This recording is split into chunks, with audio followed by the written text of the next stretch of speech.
የአባቴ ቤት ሁሉ ሞልቶ ተትረፍርፎ ቀረምን ተፍቶ ከሱ ላይ አይኔ ተነሳ ላይ ተክመው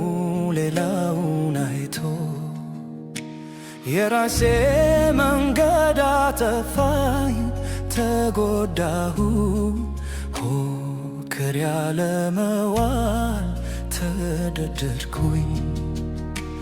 ዛሬ ፍቅሩን ናፍቄያለሁ እመለሳለሁ